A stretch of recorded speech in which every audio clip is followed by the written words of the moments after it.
నవ్యాంధ్ర రాజధాని అమరావతికి ఎన్నో విశిష్టతలున్నాయి. ఆ ప్రాంతం ఇప్పుడు జెన్జీకి కేర్ ఆఫ్ అడ్రస్ గా మారుతోంది. యువతకు ఉపాధి అవకాశాలు పెరిగే దిశగా చంద్రబాబు ప్రభుత్వం అడుగులు వేస్తోంది. విదేశీ విద్యా సంస్థలు వస్తేనే మన యువత అంతర్జాతీయ స్థాయిలో పోటీ పడే అవకాశం ఉందని గ్రహించిన ప్రభుత్వం ఆ దిశగా చర్యలు తీసుకుంటుంది. మరి దీని ఫలితమేంటి?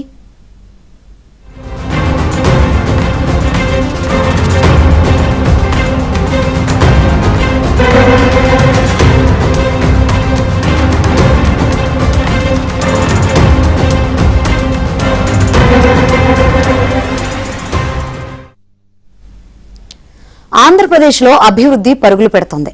పారిశ్రామిక ప్రగతి వేగం పుంజుకుంది. దానికి తగ్గట్లుగా విద్యారంగంలోనూ అంతర్జాతీయ ప్రమాణాల కోసం ప్రత్యేక శ్రద్ధ తీసుకుంటున్నారు. సీఎం చంద్రబాబు నాయుడు ఆధ్వర్యంలో ప్రభుత్వం తీసుకుంటున్న చొరవతో అనేక విదేశీ విద్యా సంస్థలు అమరావతి పరిసర ప్రాంతాల్లో తమ క్యాంపస్లను ఏర్పాటు చేసేందుకు ముందుకు వస్తున్నాయి. అందుకే ప్రభుత్వ వర్గాలు కూడా ఎడ్యుకేషన్ నెక్స్ట్ లెవెల్ అని చెప్పుకుంటున్నాయి.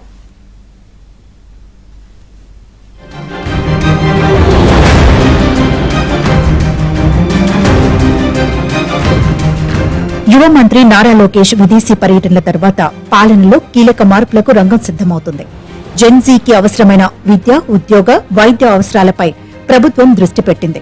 లోకేష్ ఆస్ట్రేలియా పర్యటన సందర్భంగా అక్కడి విశ్వవిద్యాలయాలు, పరిశోధనా సంస్థలు, పరిశ్రమల ప్రతినిధులతో జరిపిన చర్చలు ఫలించాయి.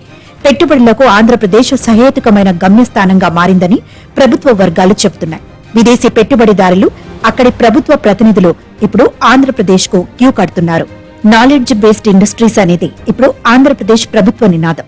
తయారీ రంగాన్ని మరింత సమర్థంగా నిర్వహించాలంటే నాలెడ్జ్ బేస్డ్ పరిశ్రమలు రావాలన్నది ప్రభుత్వం ఆలోచన విధానంగా ఉంది. ఈ క్రమంలో ఆంధ్రప్రదేశ్ విద్యార్థులకు విదేశీ విద్యాలయాలు అందుబాటులోకి రావాలని కూడా ప్రభుత్వం ప్రయత్నిస్తోంది. ఎలాంటి ఇన్నోవేషన్ అయినా తదుపరి తరానికి ఉపయోగపడాలని చంద్రబాబు ప్రభుత్వం సంకల్పిస్తోంది. ఈ క్రమంలోని ఆస్ట్రేలియా ప్రభుత్వంతో సైతం భాగస్వామ్యానికి సిద్దమైంది. ఈ దిశగా ఆంధ్రప్రదేశ్ ఆస్ట్రేలియా భాగస్వామ్యంలో కొత్త అధ్యాయం ప్రారంభమైంది. ముఖ్యమంత్రి చంద్రబాబు సమక్షంలో విద్యా, ఐటీ శాఖ మంత్రి నారా లోకేష్, ఆస్ట్రేలియా సహాయ మంత్రి జూలియన్ హిల్ 4 కీలక అవగాహన ఒప్పందాలు చేసుకున్నారు. విద్య, స్వచ్ఛ ఇంధనం, అడ్వాన్స్డ్ మ్యానుఫ్యాక్చరింగ్, విద్యార్థుల మానసిక ఆరోగ్యం, నైపుణ్యాభివృద్ధి రంగాల్లో పరస్పరం సహకారం అందించేందుకు ఈ ఒప్పందాలు దోహదపడనున్నాయి.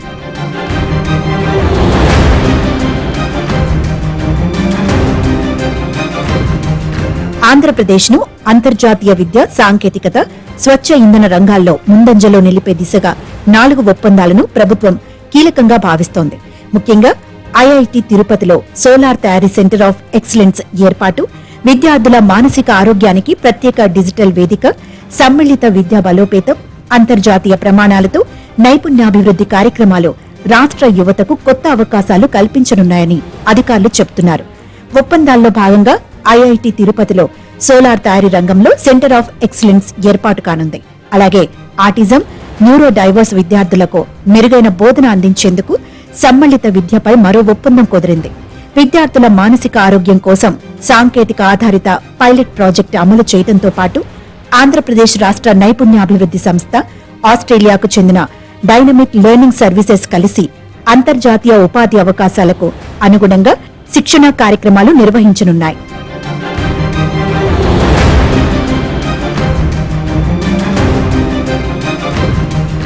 ఆస్ట్రేలియా బృందం ఆంధ్రప్రదేశ్ రాక సందర్భంగా university of New South Wales తో ఐఐటి తిరుపతికి భాగస్వామ్య ఒప్పందం కుదిరింది. కొత్త తరం ఇంజనీర్లు, పరిశోధకులు, పెట్టుబడిదారులను తయారు చేసి ప్రోత్సహించేందుకు ఇరు విద్యా సంస్థలు ప్రయత్నిస్తున్నాయి. నిజానికి నవ్యాంధ్రప్రదేశ్ ను గ్లోబల్ ఎడ్యుకేషన్ హబ్ గా మార్చేందుకు రాష్ట్ర ప్రభుత్వం చురుగ్గా అడుగులు వేస్తోంది. దీనిలో భాగంగా విదేశీ విశ్వవిద్యాలయాలను ఆకర్షించేందుకు 2025లో ప్రత్యేకంగా ఆంధ్రప్రదేశ్ ప్రైవేటు విశ్వవిద్యాలయాల స్థాపన, క్రమబద్దీకరణ పేరుతో సవరణ బిల్లును ప్రవేశపెట్టింది. ఈ క్రమంలో చంద్రబాబు ప్రభుత్వం అధికారానికి వచ్చిన తర్వాత పలు విదేశీ విద్యా సంస్థలతో అవగాహన ఒప్పందం కుదుర్చుకుంది. ఏపీలో అంతర్జాతీయ స్థాయి క్యాంపస్లు ఏర్పాటు చేసేందుకు ఆయా విద్యా సంస్థలు ముందుకు వస్తున్నాయి. జార్జియా నేషనల్ యూనివర్సిటీ ఉత్తరాంధ్ర ప్రాంతంలో అంతర్జాతీయ స్థాయి క్యాంపస్ ను ఏర్పాటు చేసేందుకు ఆంధ్రప్రదేశ్ ప్రభుత్వం 1300 కోట్ల రూపాయల అవగాహన ఒప్పందం కుదుర్చుకుంది. టెక్నాలజీ, బిజినెస్, హెల్త్ కేర్ విభాగాల్లో జార్జియా నేషనల్ యూనివర్సిటీ కోర్సులను అందించనుంది. యూనివర్సిటీ ఆఫ్ వెస్ట్రన్ ఆస్ట్రేలియా అమరావతిలో ప్రతిపాదిత ఇంటర్నేషనల్ ఎడ్యుకేషన్ సిటీ కోసం వివేక్స్ గ్రూప్ తో భాగస్వామ్యం కుదుర్చుకుంది. Health, artificial intelligence, cyber security, renewable energy రంగాల్లో విద్యాబోధన, పరిశోధనలపై ఆ విద్యా సంస్థ దృష్టి పెట్టనుంది. గ్లోబల్ టెక్ దిగ్గజం ఎన్విడియా భాగస్వామ్యంతో విశాఖపట్నం వేదికగా అత్యాధునిక ఆర్టిఫిషియల్ ఇంటెలిజెన్స్ విశ్వవిద్యాలయాన్ని ఏర్పాటు చేస్తున్నారు. అంతర్జాతీయ ప్రమాణాలతో గ్లోబల్ లీగల్ ఎడ్యుకేషన్ ను అందించేందుకు India international university of legal education and research అమరావతిలో 55 ఎకరాల్లో క్యాంపస్ ఏర్పాటు చేస్తోంది.